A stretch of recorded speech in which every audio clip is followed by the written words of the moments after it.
With the wide variety of delivery methods available on FMS, it's easy to get confused by all the protocols and streaming methods.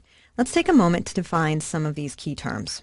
First, what is a delivery protocol? In this course, I refer to delivery protocols a lot. The technical definition of a protocol is a set of computer rules that provide uniform specifications so that computer hardware and operating systems can communicate.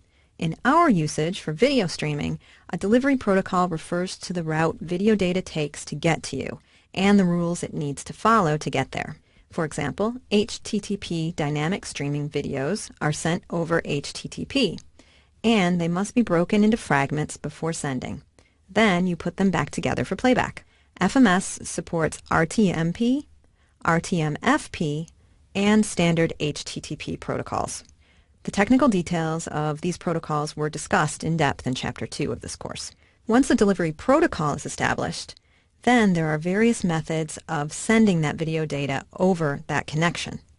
Let's look at two of those methods, progressive delivery and streaming. Progressive delivery, or progressive download, is the most basic form of video delivery. The file is served from a standard web server through an HTTP request, just like a normal web page or any other downloadable document. This is the method that sites like YouTube and Vimeo use for serving their videos. When the video is played using progressive delivery, the entire video file first begins to download to the viewer's hard drive, and then playback starts. The video will begin to play when enough of it has downloaded to the viewer's hard drive. This amount is referred to as a buffer. Progressive delivery, although delivered over the same protocol as HTTP streaming methods, is not as efficient. Streaming delivery consumes less bandwidth than progressive delivery because only the portion of the video that's watched is actually delivered. There are two other downsides to progressive download that make it less attractive than streaming. It's not possible to seek to points in the video that haven't been downloaded. And you can see this here on Vimeo.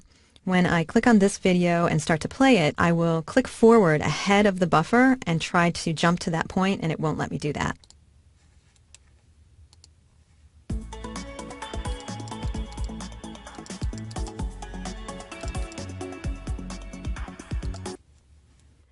And the video data is cached on the user's computer and could be retrieved. Now, this is not good for copyright and sensitive content.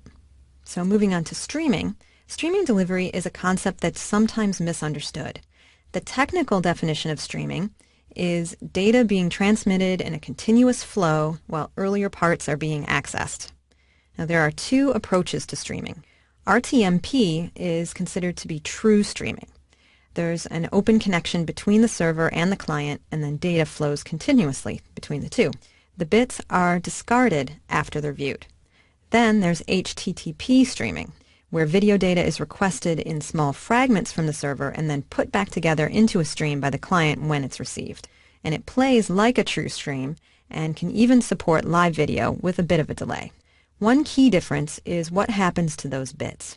Instead of being discarded, as with RTMP streaming, they're cached on the client. So HTTP streaming isn't as secure as RTMP.